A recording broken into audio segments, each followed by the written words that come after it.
Hello friends, how are you? As I promised you, today I am going to introduce my first lecture, first topic in my YouTube channel Ing Age with Dr. D. આ બધા જ મિત્રોનું આ મારી YouTube ચેનલમાં સ્વાગત છે. આજે આપણે ઇંગ્લિશ લેંગ્વેજના એક મહત્ત્વના ટોપિકથી આમ તો કહી શકાય કે સાવ બેઝિકથી હું શરૂઆત કરવા જઈ રહ્યો છું. એટલે જે લોકોને ઇંગ્લિશ બિલકુલ નથી આવડતું, ખાસ કરીને ગ્રામર, એ લોકો માટે મારો આજનો વિડીયો અને હવે પછીના બધા જ વિડીયો ખૂબ જ ઉપયોગી સાબિત થવાના છે.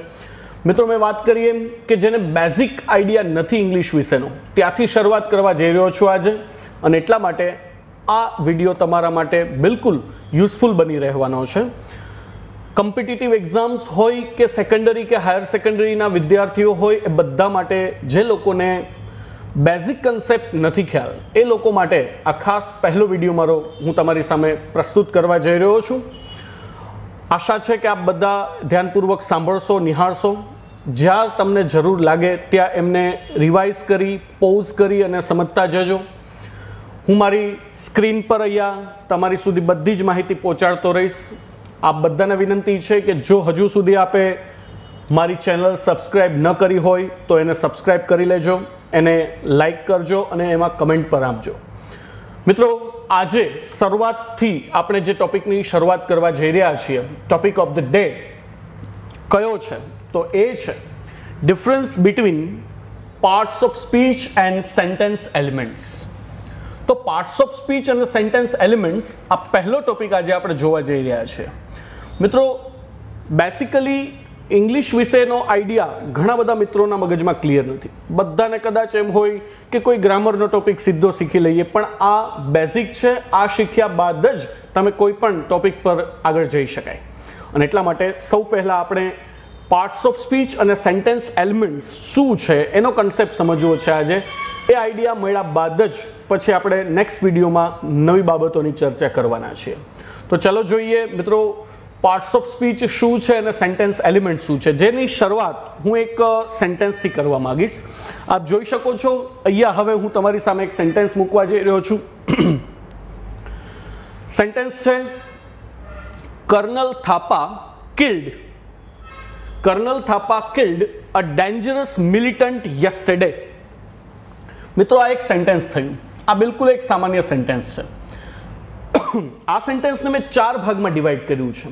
પહેલો ભાગ કર્નલ થાપા, ત્યારબાદ બીજો પાર્ટ છે એ છે કિલ્ડ, ત્રીજો ભાગ છે એ ડેન્જરસ મિલિટન્ટ મતલબ આતંકવાદી, અને યસ્ટરડે એ ચોથો ભાગ છે. તો કુલ 4 ભાગમાં એક સેન્ટેન્સને મેં ડિવાઈડ કર્યું છે. આ 4 ભાગ જે છે, જેને સામાન્ય રીતે આપણે કયા કયા નામથી ઓળખતા હોય એ તમે જોઈ શકો છો. અહીંયા સ્ક્રીન પર આવી રહ્યું છે. સૌથી પહેલાં કર્નલ થાપા જે છે એને આપણે સબ્જેક્ટ એવા નામથી ઓળખતા હોઈએ. ત્યારબાદ બીજો પાર્ટ છે કિલ્ડ, જેને આપણે વર્બ એવા નામથી ઓળખતા હોઈએ. ત્રીજો જે પાર્ટ છે અ ડેન્જરસ મિલિટન્ટ, એને આપણે ઓબ્જેક્ટ એવા નામથી ઓળખતા હોઈએ. અને ચોથો જે ભાગ છે યસ્ટરડે, જેને આપણે સામાન્ય રીતે અત્યાર સુધી અધરવર્ડ્સ એવા નામથી ઓળખીએ છીએ.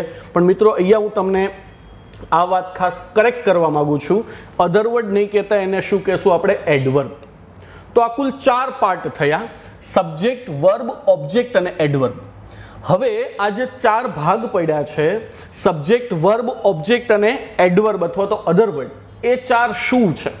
તો મિત્રો, ધ્યાનથી સાંભળજો. એ 4 જે પાર્ટ મેં પાડ્યા છે, સેન્ટેન્સના 4 ભાગમાં જે ડિવાઈડ કર્યું છે, તમારી સામે અહીંયા મકાન જેવા શેપ છે અને એના 4 અલગ અલગ નામ આપેલા છે. એ સેન્ટેન્સના એલિમેન્ટ્સ છે.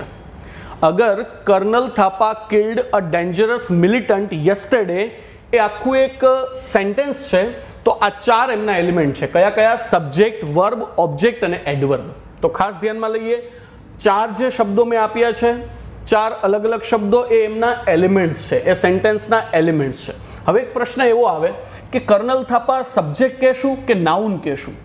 તો જુઓ, અહીંયા ખાસ 2 વસ્તુનો ડિફરન્સ તમારી સામે મૂકવો છે. સબ્જેક્ટ, વર્બ, ઓબ્જેક્ટ અને એડવર્બ, એ 4 મેં નામ આપ્યા છે, એને સેન્ટેન્સ એલિમેન્ટ કહેશું. જ્યારે હવે હું વાત કરવા જઈ રહ્યો છું એ પાર્ટ્સ ઓફ સ્પીચની વાત કરવી છે. જેમ કે સૌથી પહેલા કર્નલ થાપા જે શબ્દ લખ્યો છે એના માટે કહી શકાય કે એ શું છે? તો કે નાઉન છે. વધારે ડિટેલમાં એના વિશેની ઓળખ આપવી હોય તો કહી શકાય કે કયા પ્રકારનું નાઉન છે, તો કે એ એક પ્રોપર નાઉન છે, કારણ કે એક વ્યક્તિનું નામ છે, બરાબર. કર્નલ થાપા એ એક વ્યક્તિનું નામ છે એટલે એ પ્રોપર નાઉન છે. એમાં પણ ડિટેલમાં કહીએ કે પ્રોપર નાઉન તરીકે કયો વર્ડ યુઝ થયો છે, તો જવાબ આવશે કર્નલ થાપા. તો કુલ મળીને સબ્જેક્ટના સ્થાન ઉપર કર્નલ થાપા જે શબ્દ પ્રયોગ થયો છે એ એક નાઉન છે, એમાંય તે પ્રોપર નાઉન છે, અને એમાંય વધારે વિશેષ વાત કરીએ તો પ્રોપર નાઉન તરીકે કર્નલ થાપા શબ્દનો પ્રયોગ થયો છે. ત્યારબાદ બીજા મકાનની વાત કરીએ તો જેને આપણે વર્બ કહીએ છીએ. હવે આ મકાન એવું છે કે એમાં રહેતો સભ્ય કિલ્ડ જે લખ્યું છે એ પણ એક વર્બ જ છે. તો આપ જોઈ શકો છો, હું એની નીચે પણ ઓળખ આપું છું કે બીજું મકાન વર્બ, ત્યાં રહેલો શબ્દ કિલ્ડ એ પણ શું છે, તો કે એક વર્બ છે. હવે એની ઓળખ વધારે આપીએ તો એ એક લેક્સિકલ વર્બ છે. કેવો વર્બ છે? Lexical verb. શું છે લેક્સિકલ વર્બ? એની હાલ ચિંતા તમે ન કરશો, મારા આગળના વિડીયોમાં એની વિશેની માહિતી મળવાની છે તમને. લેક્સિકલ વર્બ તરીકે કયો શબ્દ છે, ત્યારે જવાબ મળે છે કિલ્ડ. તો બીજા મકાનમાં રહેલો શબ્દ કિલ્ડ એના વિશેની માહિતી આપી, નીચે હું આપી રહ્યો છું એમના વિશેની બધી ડિટેલ. એને શું કહેશું એ પણ આગળ હમણાં આપણે ચર્ચા કરીએ. ત્યારબાદ ત્રીજા મકાનની ચર્ચા કરીએ, જેમાં લખ્યું છે ઓબ્જેક્ટ. ઓબ્જેક્ટના સ્થાન ઉપર લખ્યું છે અ ડેન્જરસ મિલિટન્ટ. એમાં 3 શબ્દો છે, એક આર્ટિકલ અ છે, પછી ડેન્જરસ છે અને મિલિટન્ટ. 3 શબ્દો છે. આ ત્રણેયની અલગ અલગ ઓળખ આપશું આપણે. સૌ પહેલા અ છે શું છે, તો નીચે આવ્યું જુઓ, તો કે એક આર્ટિકલ છે. ત્યારબાદ આર્ટિકલમાં પણ વધારે જઈએ ડિટેલમાં તો એ કયા પ્રકારનો આર્ટિકલ છે, તો કે એ એક ઇનડેફિનિટ આર્ટિકલ છે. ઇનડેફિનિટ આર્ટિકલ તરીકે કયો શબ્દ વપરાયો છે? 2 હોય, એ અથવા એન. અહીંયા એનો ઉપયોગ થયો છે તો ઇનડેફિનિટ આર્ટિકલ તરીકે એનો ઉપયોગ છે. ત્યારબાદ બાજુમાં બીજો વર્ડ છે ડેન્જરસ. ડેન્જરસ શું છે, તો નીચે આવ્યું જુઓ, એ એક એડજેક્ટિવ છે. એડજેક્ટિવના વિશેષ કોઈ એવા પ્રકારો નથી આપણે જોતા, તો સીધા જ એડજેક્ટિવ તરીકે કયો શબ્દ પ્રયોગ થયો છે, તો એ છે ડેન્જરસ. ત્યારબાદ એની બાજુમાં રહેલો ત્રીજો શબ્દ એટલે કે મિલિટન્ટ, એના વિશે વાત કરીએ. એ શું છે? એક ફરી એકવાર નાઉન છે એમ જોઈ શકાય છે. કર્નલ થાપાને પણ આપણે નાઉન કહ્યું હતું, અને હવે ડેન્જરસ મિલિટન્ટમાં મિલિટન્ટ શબ્દ જે છે એ એક પણ શું છે? નાઉન છે. કેવું નાઉન છે એ પણ આપણે તમારી સામે મૂક્યું છે કે એક કોમન નાઉન છે. કોમન નાઉન તરીકે કયો શબ્દ પ્રયોગ થયો છે, તો લખ્યું એ મિલિટન્ટ. અને ત્યારબાદ ચોથું મકાન, જેને અત્યાર સુધી આપણે અધરવર્ડ કહેતા આવ્યા છીએ. મિત્રો, અહીંયા હું તમારી સામે ખાસ એક વાત મૂકવા માંગીશ કે અધરવર્ડ નામની વસ્તુ ખરેખર ઇંગ્લિશ ગ્રામરની અંદરમાં કશું છે જ નહીં. માત્ર એક સુવિધા ખાતર આપણે અહીંયા અધરવર્ડ્સ કહેતા હોઈએ છીએ. ખરેખર એ છેલ્લો પાર્ટ જે હોય છે એ એડવર્બ હોય છે. એડવર્બ મતલબ વર્બમાં જે કોઈ વધારો કરવાનું કામ કરે. જેમ કે અહીંયા વર્બ છે કિલ્ડ. કિલ્ડમાં વધારો કરવાનું કામ શબ્દ કયો કરે છે? યસ્ટરડે. ને એટલા માટે એને એડવર્બ કહેવાય. કારણ કે જુઓ, યસ્ટરડે શબ્દને કનેક્ટ કરવાની કોશિશ કરો, કર્નલ થાપા સાથે યસ્ટરડે જોડાઈ શકશે? તો કે નહીં. અ ડેન્જરસ મિલિટન્ટ સાથે જોડાઈ શકશે? નહીં. યસ્ટરડે શું? Yesterday killed. કિલ્ડ સાથે એટલે કે વર્બ સાથે જોડાય છે, એટલા માટે એને શું કહેવાય? એડવર્બ કહેવાય. એટલે આ વાત મગજમાં રાખીએ, એડવર્બ છે. પણ યસ્ટરડેની વધારે વિશેષ ઓળખ આપવા જઈ રહ્યા છીએ આપણે. યસ્ટરડે શું છે, તો કે એને એક એડવર્બ કહેવાય છે. એડવર્બમાં પણ વિશેષ એ એક સમયનું સૂચન કરે છે, એટલા માટે જુઓ, એડવર્બિયલ ઓફ ટાઈમ. સમયનું સૂચન કરતો એડવર્બ છે એટલે એડવર્બિયલ ઓફ ટાઈમ.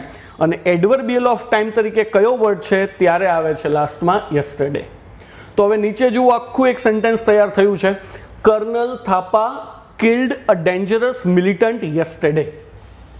અહીંયા આ સેન્ટેન્સમાં રહેલા બધા જ પાર્ટ્સને મેં નીચે સમજાવ્યા, જેમાં કુલ એક નાઉન આવ્યું, ત્યારબાદ એક વર્બ આવ્યું, ત્યારબાદ આર્ટિકલ આવ્યું, એડજેક્ટિવ આવ્યું. નાઉન રિપીટ થાય છે એટલે 2 વાર આવે છે એટલે આપણે એક જ વાર ગણીએ, અને લાસ્ટમાં આવ્યું એડવર્બ. એટલે કુલ 5 પ્રકારની વસ્તુ નીચે આપી. હવે જે ઉપર મકાનના ઉપરના ભાગમાં વ્હાઇટ કલરથી મેં જે લખ્યું છે એ બધા છે એ સેન્ટેન્સ એલિમેન્ટ્સ છે. અને હવે જે નીચે આપ્યા છે, જે એ મકાનની અંદરમાં રહેવાવાળા સભ્યો છે, એમની ઓળખ જ્યારે મેં નીચે આપી, એને શું કહેશું? એ બધા છે પાર્ટ્સ ઓફ સ્પીચ.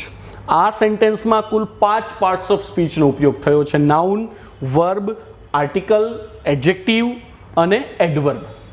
મિત્રો, શું એક સેન્ટેન્સમાં 5 જ પાર્ટ્સ ઓફ સ્પીચ હોય? તો કે ના. પાર્ટ્સ ઓફ સ્પીચ ખરેખર કુલ કેટલા છે? તો કે 10 છે. 10 પાર્ટ્સ ઓફ સ્પીચ હોય છે. હું અહીંયા તમારી સામે 5 અહીંયા આવ્યા છે અને વિશેષ બીજા 5 કુલ 10 પાર્ટ્સ ઓફ સ્પીચ મૂકવાનો છું.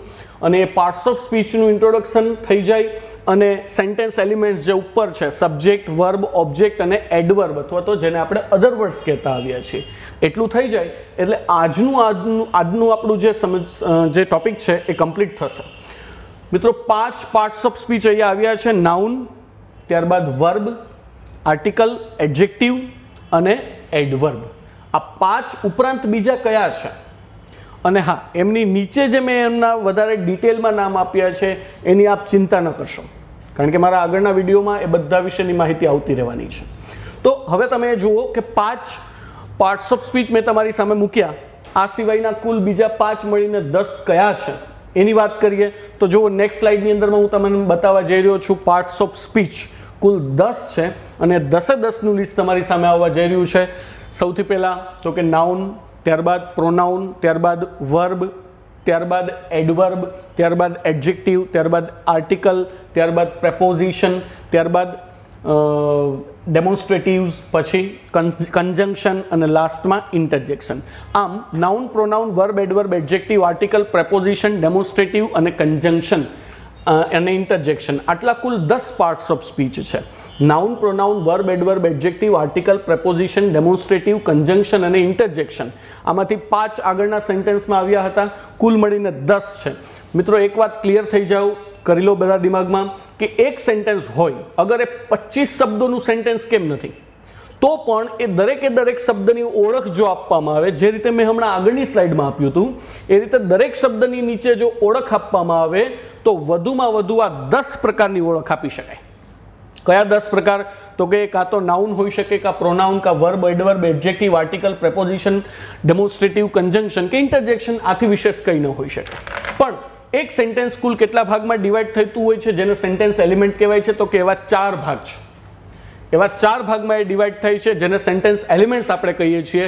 એ સેન્ટેન્સ એલિમેન્ટ્સ કયા છે? તો તમારી સામે આવ્યા સબ્જેક્ટ, જે ઉપર આપણે મકાનમાં નામ આપ્યું હતું એ જ સબ્જેક્ટ છે, ત્યારબાદ ઓબ્જેક્ટ છે, ત્યારબાદ સબ્જેક્ટ, વર્બ, ઓબ્જેક્ટ અને લાસ્ટમાં તો કે એડવર્બ અથવા તો અધર વર્ડ જેને આપણે કહેતા આવ્યા છીએ એ. તો મિત્રો કુલ આ વિડીયોમાં એક સેન્ટેન્સના માધ્યમથી મેં પાર્ટ્સ ઓફ સ્પીચ શું છે અને સેન્ટેન્સ એલિમેન્ટ શું છે એ સમજાવ્યું. આપને ફરી એકવાર ક્લિયર કરાવી દઉં કે સેન્ટેન્સ એલિમેન્ટ્સ એ સેન્ટેન્સના કુલ 4 ભાગ છે અને એ જગ્યા ઉપર, એ સ્થાન ઉપર જે કંઈ પણ શબ્દોના પ્રયોગ થાય છે એ શબ્દો અલગ અલગ ઓળખ ધરાવતા હોય છે. કાં તો એ નાઉન હોઈ શકે, કાં એ પ્રોનાઉન હોઈ શકે, કાં એ વર્બ હોઈ શકે, કાં એ એડવર્બ હોઈ શકે, કાં એ એડજેક્ટિવ હોઈ શકે, કાં એ આર્ટિકલ હોઈ શકે, પ્રેપોઝિશન હોઈ શકે, ડેમોન્સ્ટ્રેટિવ, કન્જંક્શન કે ઇન્ટરજેક્શન હોઈ શકે. પરંતુ એ ઉપરનું જે સેન્ટેન્સ છે એ 4 ભાગમાં ડિવાઈડ થતું હોય છે મોટા ભાગે, જેમાં સબ્જેક્ટ, વર્બ, ઓબ્જેક્ટ અને એડવર્બ અથવા તો જેને આપણે અધર વર્ડ્સ કહેતા આવ્યા છીએ આ રીતે સેન્ટેન્સ ડિવાઈડ થાય છે. તો આજના વિડીયો લેક્ચરમાં આપણે કયા ટોપિકની ચર્ચા કરી? તો કે સેન્ટેન્સ એલિમેન્ટ શું છે અને પાર્ટ્સ ઓફ સ્પીચ શું છે, આટલી બાબતની ચર્ચા કરી છે. મિત્રો આજે આપણે આ ટોપિક પૂર્ણ કરીએ છીએ, પરંતુ આપને આ વિડીયો યુઝફુલ બની રહેવાનો છે. આ બિલકુલ 1 યા 2 વખત જોઈ અને આખો કન્સેપ્ટ ક્લિયર કરજો, કારણ કે હવે પછીના વિડીયોથી હું noun, first part of speech noun શું છે ત્યાંથી લઈ અને આગળ 1 બાય 1 તમારી સામે વિડીયો મૂકવાનો છું. અને એ બધા ટોપિક એવા છે કે જે બધી જ એક્ઝામ્સમાં ખૂબ જ ઉપયોગી બને છે, ખાસ કરીને કોમ્પિટિટિવ એક્ઝામ્સમાં એના જે બ્લેન્ક્સ આવે છે એ ખૂબ જ યુઝફુલ છે. એટલા માટે જો મારી ચેનલ આપે સબસ્ક્રાઇબ ન કરી હોય તો સબસ્ક્રાઇબ કરજો, લાઇક કરજો અને કમેન્ટ કરજો. મિત્રો આ સાથે આજનું આપણે આ લેક્ચર ખતમ કરવા જઈ રહ્યા છીએ. Thank you very much. આ સાથે આપણે આજનું કાર્ય ખતમ કરીએ છીએ. Thank you.